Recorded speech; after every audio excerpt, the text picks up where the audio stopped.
This story is brought to you by the month of LURVE. The month of LURVE. First Night of Winter by Lilim. Read by Goombasa. Sweet Apple Acres under the snow was an astonishing sight. Every field and every tree seemed crystallized, like a natural ice sculpture. In the distance, the purple barn under the white blanket looked like a painting. Rarity was walking slowly, admiring the landscape. Sweetie Belle, on the other hand, was much too eager to reach their destination to care. "Come on, Rarity," she prayed her sister, jumping around her. "We'll be late." Rarity took a deep breath before replying calmly, "We're almost there, darling. What is all this rush about anyway? You are going to spend the whole night with your friends." "I know, but we have a full program scheduled for afternoon and this evening," Sweetie explained, shining enthusiasm. "We will try at least 5 special talents, and Applejack promised to teach us how to bake Granny's apple caramel cookies. How cool would that be as a cutie mark?" Rarity kept smiling and making a little nod every now and then, but she wasn't really listening. She was thinking about Applejack. It was hard for her to admit this, but she was really missing her friend's company in the last few weeks. They had seen each other almost every day at the new castle in Ponyville, and spent a lot of time together, of course, but it always felt like a duty. There was always something important to take care of, and they barely had a chance to talk. Besides, Rarity knew how much Applejack was working, and she didn't want to bother her in her few free moments. She didn't dare to tell her what she was feeling, either, too worried to make her uncomfortable. Lost in her thoughts, Rarity was already in front of her friend's house, with Sweetie Belle trotting happily by her side. She composed herself, glancing for the first time at the bag on her back. In the end, she had chosen a way to tell Applejack how important she was to her. "I just hope she'll like it." A little knock, and the farmer appeared in the doorway. "Well, hello there." "Hello, Applejack," Sweetie Belle replied, smiling. "Where's Apple Bloom?" "Oh, she's already upstairs with Scootaloo, Sugar Cube. They're waiting for you." With a blink, the farmer pointed behind her with a hoof. "Thank you!" And the filly was gone, having left her sister without even saying goodbye. Well, that was rude. The white unicorn couldn't help but sigh. And not ladylike at all. "Oh, don't be mad, Rarity. Today Apple Bloom was real excited, too." Applejack looked at the stairs, a little worry in her voice. "I don't want to know what they have planned." "I'm afraid you will find out pretty soon." They both giggled, then Applejack suddenly looked at her, realizing she was still outside. "Well, come in, Sugar Cube. Do you have time for a cup of tea?" "I was hoping you'd ask," Rarity admitted with a smile. The kitchen was warm and full of delightful fragrance. Rarity let her gaze wander and found 3 apple pies cooling in the corner, perfuming all through the room with a pungent aroma of cinnamon. Applejack looked at them too while she was making some tea. "Granny left a little gift for these fillies. She's always worried they don't eat enough." "How kind of her," Rarity commented, sitting on the table. "Where is she?" "Oh, Granny and Big Mac went to visit Aunt Goldie. They'll be back tomorrow morning," the farmer explained calmly. "So you are all alone today?" Rarity asked, a little concerned. "Do you need any help?" "Oh, no need to worry, Sugar Cube," Applejack replied, gently sitting next to her. "I've already finished all my chores, and I have the Crusaders to keep me good company." "Rarity!" Sweetie Belle entered the kitchen yelling. "I forgot my bag!" "Now there's no need to rush or panic, dear. It's here." With all the patience that being an older sister requires, Rarity magically handed it to the younger filly. "It's already time for the big surprise?" "Yes," Sweetie replied, running out with a huge smile on her face. "What big surprise?" Applejack asked, passing her friend a steaming mug. "Well," Rarity took a cautious sip before answering. "Sweetie wanted to do something special for her friends this hearth-warming eve." She paused just a second, giving Applejack an eloquent look. "And try a new skill to gain her cutie mark." The two shared a knowing smirk, then Rarity continued. "So she thought it would have been perfect to knit something for Apple Bloom and Scootaloo." "Oh, how nice," Applejack commented, taking the mug in her hooves. "Indeed. We bought enough wool to fill your barn and spent a few lovely evenings with Fluttershy, who was so kind to teach us the basics." Rarity suddenly looked worried. "Sweetie Belle had some difficulties at the beginning. I offered my help, of course, but she insisted on doing it all on her own. Her expression softened a little.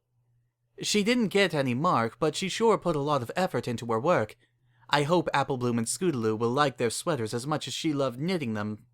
She's just as generous as her sister, huh? The tenderness in her friend's voice made Rarity blush, but she recovered quickly. Well, now that you mention it...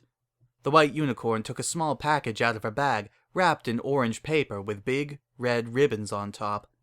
I have something for you, darling. The gift levitated between them on the table.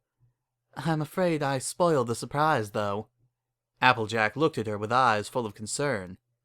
Oh, shoot. Thanks, Rarity, but you shouldn't have. She bit her lip, letting the shame shine through her words. I got nothing for you. Oh, please, don't be silly, dear. It was a pleasure. Seeing that Applejack was still doubtful, Rarity took a deep breath and added, Darling, while I was making it for you, I had time to think. The farmer lifted her gaze to meet hers, and Rarity continued with a smile. About everything you did for me, and what a great friend you are. The point is that I think I owe you more than just a simple present, but I would be glad if you would accept it. Applejack slightly blushed, finally looking serene. All right. She began to open the package, smiling back. Wonder what it could be. Rarity, happy to see her friend relaxed, let out a small giggle. A long, red scarf fell into Applejack's lap, unrolling itself and revealing a delicate weave decorated with golden apples. Amazed, the farmer opened her eyes wide, looking repeatedly at the scarf and at her friend. It's beautiful, Rarity. And you did something like that after just a few lessons? You're a talent, Sugar Cube. The white unicorn waved a modest hoof. I'm glad you like it, darling. Here, let me help. Glowing with magic, the scarf gently surrounded Applejack's neck, and Rarity couldn't help but admire the result with satisfaction. It looks precious on you. It's so soft and warm. The farmer happily rubbed her cheek on the red wool. Thanks, Rarity. I'll wear it until winter wrap-up. You're welcome, dear, she replied softly. Applejack was still admiring her gift when she suddenly turned to face her friend. Hey, I know how I can repay you. Oh, Applejack, I already told you don't have to. Rarity didn't see it coming, but an orange hoof sealed her lips, preventing her from finishing the sentence. Why don't you stay for dinner? And for the night, too. Rarity gave her friend a hesitant look, so Applejack kept talking, leaving the hoof where it was. There's enough food for every pony. It'll be fun. I promised the Cutie Mark Crusaders a cooking lesson after dinner, and then we can all sit together by the fireplace, tell some stories. Rarity felt the hoof leaving her lips gently, revealing a smile. And, the farmer added, when the fillies are finally asleep, maybe we can have a sleepover. Been a while since we had a chance to chat a little. Applejack softened her voice, blushing and fixing her gaze on the table. I miss it, you know. Spending time with you, just the two of us. Rarity wanted to say something. In another situation, with someone else, she would have reacted in a very theatrical way, choosing her words carefully to express her gratitude like a real lady. But she could only feel her heart racing in her chest and tears of joy slowly filling her eyes. She finally lifted up her head and opened her mouth to speak, just to find her friend's smile waiting for her. Applejack already knew the answer. Oh, silly me. She felt so happy she wanted to hug her, but she didn't care. Instead, she put down her mug to take one of Applejack's hooves between hers, caressing it gently. One look, and it felt like they were closer than ever. Rarity collected all of her courage and leaned forward towards her friend. Boom! A little explosion came from upstairs, completely smashing the tension between the two mares. They both jumped in their chairs, staring at the ceiling like it was about to fall on their heads. The only thing that came through was Applebloom's voice, feeble and incredibly nonchalant.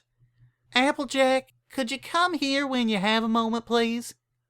Besides, it would come in handy to have someone to help me tame those three little demons. Applejack let out a sigh, smiling wryly. I'll do my best, Rarity replied, giggling. Then, before the farmer could even blink, she stood up and gave her a peck on the cheek, right upon the corner of her smile.